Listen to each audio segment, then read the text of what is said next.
शुभ अपराह्न मेरे प्यारे विद्यार्थियों। हमने पूर्व कक्षाओं में संज्ञा के बारे में आपको पढ़ाया था। संज्ञा की परिभाषा के बारे में मैंने बताया था। साथ ही साथ संज्ञा के जो 5 भेद हैं, व्यक्तिवाचक संज्ञा, जातिवाचक संज्ञा, वस्तुवाचक संज्ञा, भाववाचक संज्ञा और समूहवाचक संज्ञा, इन तमाम संज्ञाओं की परिभाषा हमने बताई थी। साथ ही साथ संज्ञाओं को विविध उदाहरणों के माध्यम से हमने समझाया था। ठीक है, तो संज्ञा के बारे में तो हम लगभग समझ चुके हैं।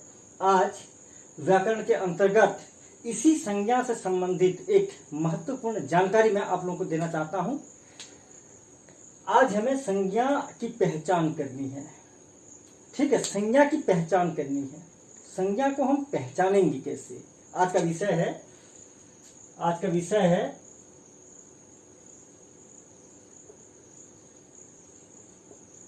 संज्ञा की पहचान। संज्ञा की पहचान।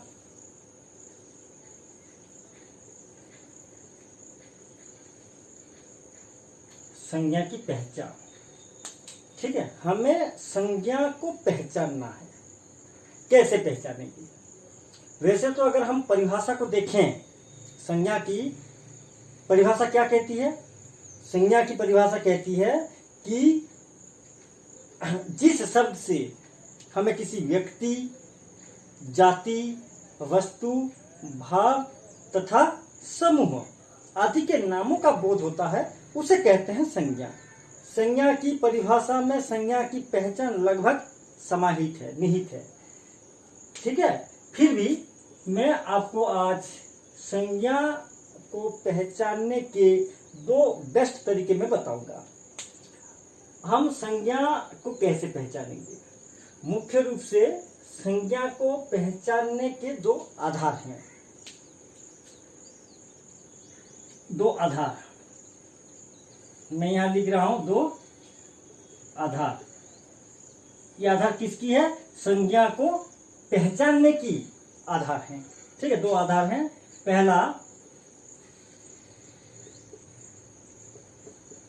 पहला प्राण के आधार पर। प्राण के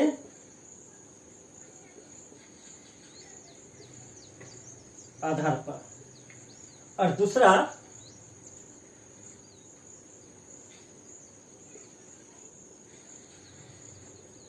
गणना के आधार पर।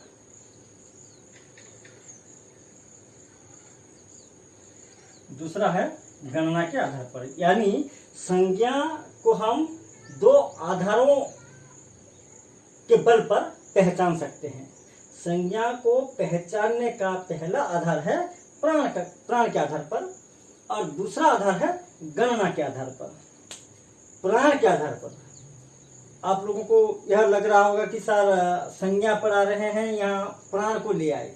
हाँ, ठीक है, मैंने इसलिए प्राण के आधार पर लिखा। यहाँ पे देखिए, संज्ञाएं समाज में, संसार में आप जितनी भी संज्ञाएं, जितने भी संज्ञा शब्द आप सुन रहे हैं, देख रहे हैं, ठीक है, जो भी संज्ञा शब्द आप सुनते हैं, उन संज्ञाओं में से एक संज्ञा प्राणीवाचक होती है और दूसरी संज्ञा अप्राणीवाचक।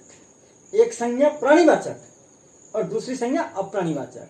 मैं लिख रहा हूं, प्राण के आधार पर संज्ञा के हम 2 भेद कर सकते हैं। ठीक है,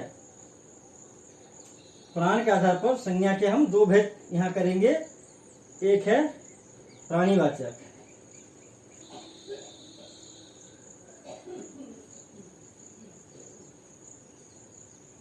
प्राणीवाचक संज्ञा, और एक है अप्राणीवाचक संज्ञा।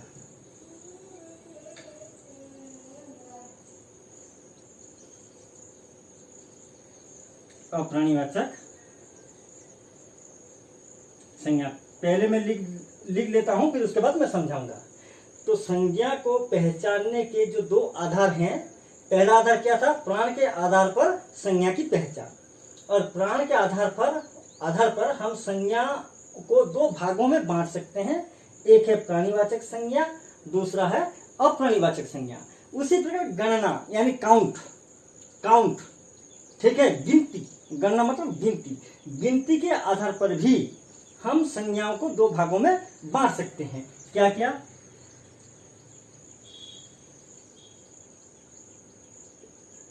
गिनती के गणना के आधार पर भी संज्ञाओं को हम दो भागों में बांट सकते हैं।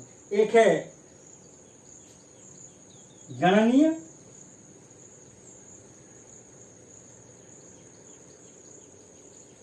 दूसरा है अगणनीय। अगणनीय। अब इस विषय पर हम बात करते हैं। पहली बात, संज्ञा की पहचान। संज्ञाओं को पहचानने का दो आधार है। पहला आधार है प्राण के आधार पर, दूसरा आधार है गणना के आधार पर। प्राण के आधार पर जब हम संज्ञाओं को पहचानते हैं तब हमारे सामने दो प्रकार की संज्ञाएं आती हैं। एक है प्राणीवाचक संज्ञा, दूसरी है अप्राणीवाचक संज्ञा। और गणना के आधार पर जब हम संज्ञा को पहचानने का प्रयास करते हैं तब भी दो प्रकार की संज्ञाएं हमारे सामने आती हैं। एक है गणनीय, गणनीय संज्ञा, और दूसरा है अगणनीय संज्ञा। पहला वाला गणनीय संज्ञा और दूसरा अगणनीय संज्ञा। ठीक है, अब प्राणीवाचक संज्ञा अप्राणीवाचक संज्ञा को हम समझेंगे। प्राणीवाचक संज्ञा का मतलब है जिस संज्ञा का जीवन होता है। सिंपल सी बात है, जिस संज्ञा में प्राण है, जिस संज्ञा में जीवन है, जो संज्ञा जानदार है, ठीक है, उसे हम प्राणीवाचक संज्ञा कहेंगे। जिस संज्ञा में जीवन होगा वह संज्ञा प्राणीवाचक संज्ञा कहलाएगी। और जिस संज्ञा में जीवन नहीं है, जो निर्जीव है, ठीक है, सजीव संज्ञाएं भी हैं और निर्जीव संज्ञाएं भी हैं। सजीव संज्ञाएं प्राणीवाचक संज्ञा के अंतर्गत आएंगी और निर्जीव संज्ञाएं अप्राणीवाचक संज्ञा के अंतर्गत आएंगी। प्राणीवाचक संज्ञा मतलब जिस संज्ञा में जीवन होता है, प्राण होता है, और अप्राणीवाचक संज्ञा मतलब जिस संज्ञा में प्राण या जीवन बिल्कुल नहीं होता। फॉर एग्जाम्पल, यहाँ मैं ऊपर लिख रहा हूं, देखिए प्राणीवाचक उदाहरण, जैसे देखिए लड़का, लड़का है कि नहीं, लड़का खेल रहा है, लड़का, ये संज्ञा है कि नहीं? कौन सी संज्ञा है? क्या बताया था मैंने? जातिवाचक संज्ञा। लड़का जो है वो जातिवाचक संज्ञा है। गाय जातिवाचक संज्ञा है। रमेश एक लड़के का नाम व्यक्तिवाचक संज्ञा है, हाँ कि नहीं?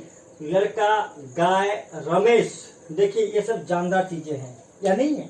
लड़का, आप लड़के हैं, मैं भी लड़का हूं, हम लोगों की जान होती है या नहीं होती है? चल फिर सकते हैं, महसूस कर सकते हैं, हंस सकते हैं, रो सकते हैं, खाना खा सकते हैं, दौड़ सकते हैं, सांस ले सकते हैं, जी सकते हैं, मर सकते हैं, यानी हम इंसान, हमारा प्राण होता है। गाय, घर में जो पालतू जानवर हम रखते हैं गाय, उसका भी जीवन होता है। रमेश एक लड़के का नाम, जैसे आप लोगों का एक एक नाम है, संसार में जो भी व्यक्ति हैं हर व्यक्ति का एक एक नाम होता है, ठीक उसी प्रकार रमेश जो है वो भी एक लड़के का नाम है। रमेश मतलब एक लड़का, ठीक है, उसका भी जीवन है। तो देखिए लड़का, गाय, रमेश, लड़का जो है वो जातिवाचक संज्ञा है, गाय भी जातिवाचक संज्ञा है, और रमेश जो है वो व्यक्तिवाचक संज्ञा है। तो ये तीनों संज्ञाएं ही हैं, और इन तीनों संज्ञाओं का प्राण होता है, ठीक है। तीनों के तीनों संज्ञाएं जानदार हैं, इन सभी के प्राण हैं, इसीलिए ये लड़का, गाय, रमेश ये सब प्राणीवाचक संज्ञा के अंतर्गत आएंगे, ठीक है। उसी प्रकार अप्राणीवाचक संज्ञा मैं लिख रहा हूं, इनका उदाहरण मैं लिख रहा हूं, पुस्तक, पुस्तक, कुर्सी, कुर्सी,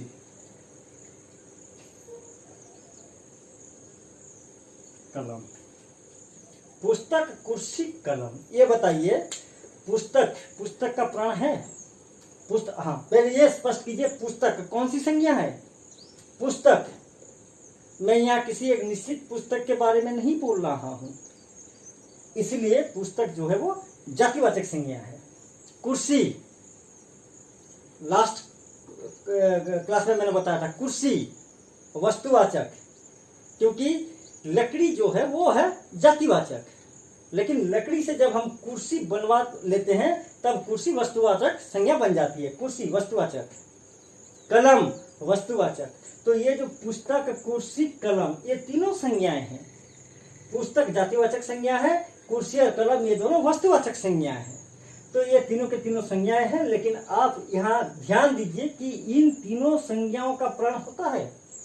कलम का प्राण होता है। कभी कलम को जीते मरते रोते हंसते आपने देखा है? कुर्सी को देखी है अभी आपने?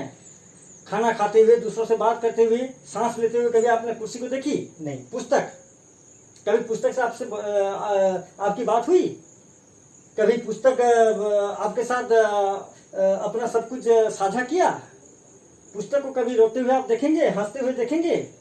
नहीं। तो ये पुस्तक, कुर्सी, कलम ये तीनों संज्ञाएं हैं और इन तीनों का प्राण नहीं है। इनमें जीवन नहीं होता, इनमें प्राण नहीं होता, इसलिए ये संज्ञाएं अप्राणीवाचक संज्ञा के अंतर्गत आती हैं। और ये लड़का, गाय, रमेश, इनका जीवन होता है, इनका प्राण होता है, इसलिए ये संज्ञा प्राणीवाचक संज्ञा के अंतर्गत आती है। ठीक है, यहाँ तो मैंने सिर्फ तीन उदाहरण दिया समझाने के लिए। अनगिनत संज्ञा ऐसी हैं। आप प्राणीवाचक संज्ञा को ले लीजिए, आप अप्राणीवाचक संज्ञा को ले लीजिए, दोनों संज्ञाओं में से किसी भी संज्ञा को ले लीजिए, उनके खेमे में बहुत सारी संज्ञाएं आएंगी। अप्राणीवाचक संज्ञाओं की संख्या अनगिनत है। ठीक है, प्राणीवाचक संज्ञाओं की संख्या अनगिनत है। ये भी असंख्य प्राणीवाचक संज्ञाएं हैं और अप्राणीवाचक संज्ञाओं की संख्या भी असंख्य है। अब बात करेंगे गणना के आधार पर। गणना, अच्छा ये तो हो गया। मैं थोड़ा ऊपर का मिटा देता हूं। ठीक है, थोड़ा इसको मैं मिटा देता हूं ताकि मैं आराम से उदाहरण लिख सकूं।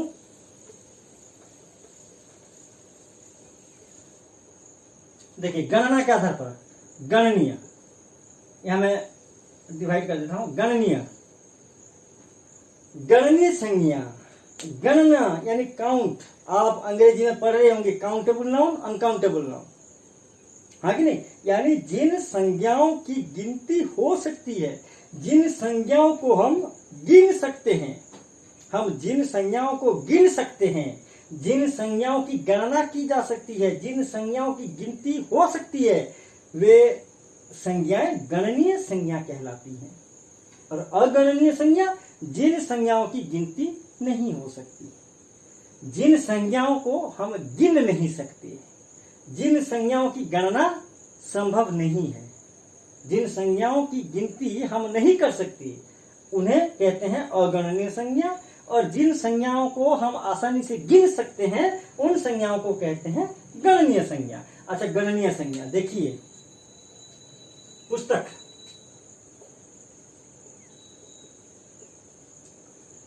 पुस्तक, बुक, ये काउंटेबल नाउन है।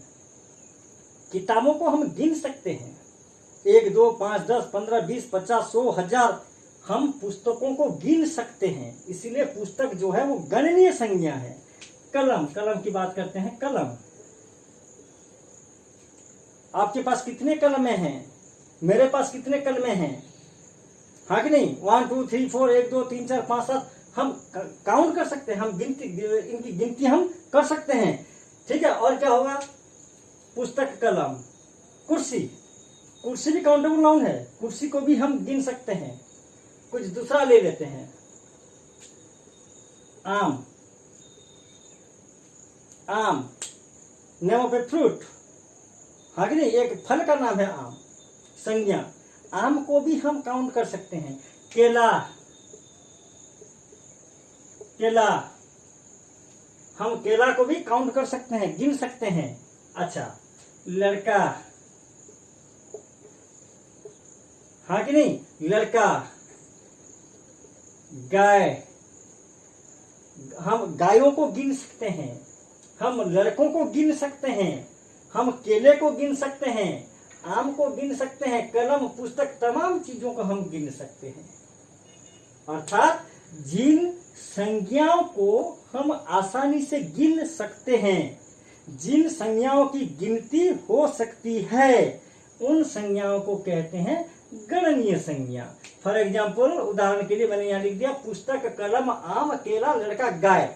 जिस प्रकार प्राणीवाचक संज्ञाओं की संख्या असीम है, जिस प्रकार अप्राणीवाचक संज्ञाओं की संख्या असीम है, ठीक उसी प्रकार गणनीय संज्ञाओं की संख्या भी असीम है।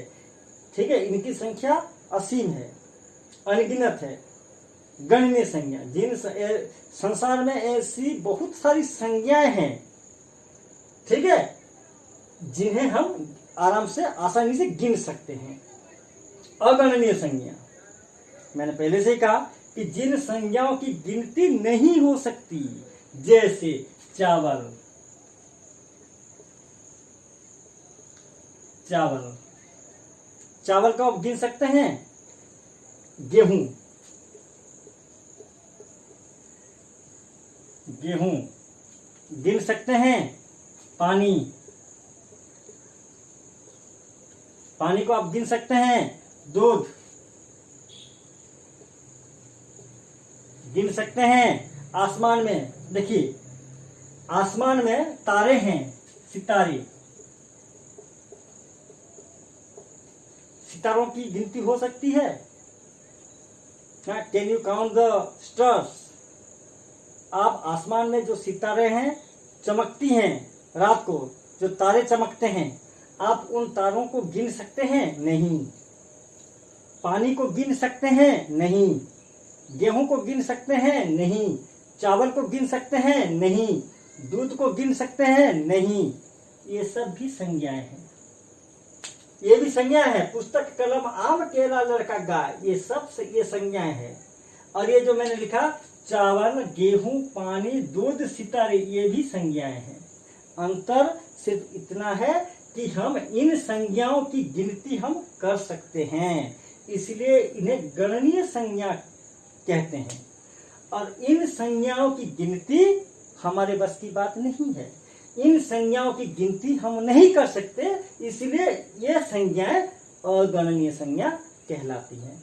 प्राणीवाचक संज्ञा, ये जो संज्ञाएं हैं, इनका प्राण है, इनका जीवन है, इसलिए इन संज्ञाओं को हम प्राणीवाचक संज्ञा कहते हैं। अप्राणीवाचक संज्ञा, ये जो पुस्तक, कुर्सी, कलम, इन संज्ञाओं में जीवन, प्राण नहीं है। प्राण अथवा जीवन न होने के कारण ये संज्ञाएं अप्राणीवाचक संज्ञा कहलाती हैं। मैं परिभाषा नहीं लिख रहा हूं, क्योंकि परिभाषा बहुत आसान है। प्राणीवाचक संज्ञा किसे के, ध्यान से सुनिए, प्राणीवाचक संज्ञा किसे कहते हैं? जिन संज्ञाओं की जान होती है, जिन संज्ञाओं का प्राण होता है, जिन संज्ञाओं का जीवन होता है, उन संज्ञाओं को प्राणीवाचक संज्ञा कहते हैं। लड़का, गाय, रमेश, बहुत सारी हैं। प्राणीवाचक संज्ञाओं की संख्या असंख्य है। अप्राणीवाचक संज्ञा, जिन संज्ञाओं का जीवन नहीं होता, जिन संज्ञाओं का प्राण नहीं होता, उन संज्ञाओं को कहते हैं अप्राणीवाचक संज्ञा। संसार में अप्राणीवाचक संज्ञा की संख्या भी बहुत है, असंख्य है। गणना के आधार पर दो भागों में हमने विभाजित कर दिया, गणनीय संज्ञा और अगणनीय संज्ञा। गणनीय संज्ञा हम किसे कहेंगे? जिन संज्ञाओं को हम गिनती कर सकते हैं, जिन संज्ञाओं की गिनती हो सकती है, उन्हें गणनीय संज्ञा कहते हैं। जैसे पुस्तक, कलम, आम, केला, लड़का, गाय, इनकी गिनती हो सकती है, इसलिए इन्हें गणनीय संज्ञा कहते हैं। अगणनीय संज्ञा, चावल, गेहूं, पानी, सितारे, दूध, इन संज्ञाओं की गिनती नहीं हो सकती, हम इनकी गिनती नहीं कर सकते, इसलिए इन संज्ञाओं को अगणनीय संज्ञा कहते हैं। तो संज्ञा को कैसे पहचाने कि कौन सी संज्ञा प्राणीवाचक है, कौन सी संज्ञा अप्राणीवाचक है, कौन सी संज्ञा गणनीय है, कौन सी संज्ञा अगणनीय है, आप आसानी से समझ सको, इसलिए मैंने दो आधार बना दिया। पहला आधार जीवन के, प्राण के आधार पर, संज्ञा को पहचानने के दो मुख्य आधार हैं। पहला आधार प्राण के आधार पर, दूसरा आधार गणना के आधार पर। प्राण के आधार पर संज्ञाओं को दो तरीकों से हम पहचान सकते हैं, एक है प्राणिवाचक, दूसरा है अप्राणिवाचक। और गणना के आधार पर भी संज्ञाओं को हम दो तरीकों से पहचान सकते हैं, एक है गणनीय संज्ञा, दूसरा है अगणनीय संज्ञा। तो ये था आज का विषय, संज्ञा की पहचान। ठीक है, आप लोग वीडियो को देखिए, बार बार देखिए, समझने का प्रयास कीजिए। समझ में आए अच्छी बात है, समझ में ना आए मैं डिस्क्रिप्शन में यूट्यूब में जब मैं वीडियो अपलोड करूंगा, डिस्क्रिप्शन में मेरा व्हाट्सएप नंबर होगा। आप मेरे व्हाट्सएप नंबर में अगर इस विषय से संबंधित आपके मन में कोई शंका है, कोई संदेह है, आप मुझे बेशक पूछ सकते हैं। ठीक है, और अगर वीडियो आपको पसंद आया हो तो आप लाइक करें, शेयर करें और सब्सक्राइब जरूर करें, क्योंकि अगले वीडियो में हम विशेषण पढ़ने जा रहे हैं। अगर आपने संज्ञा नहीं समझी तो आप विशेषण नहीं समझ पाएंगे। जब तक आप संज्ञा को अच्छे से नहीं समझा तब तक आप विशेषण को अच्छे से नहीं समझ पाएंगे। इसलिए विशेषण को समझने से पहले आपको संज्ञा को समझना होगा। और विशेषण का बहुत बढ़िया वीडियो हम अपलोड करेंगे। ठीक है, जब मैं वीडियो अपलोड करूंगा, वो वीडियो अपलोड करते ही नोटिफिकेशन के रूप में आप तक पहुंचे, इसलिए आप कृपया मेरे वीडियो को सब्सक्राइब कीजिएगा। ठीक है, धन्यवाद।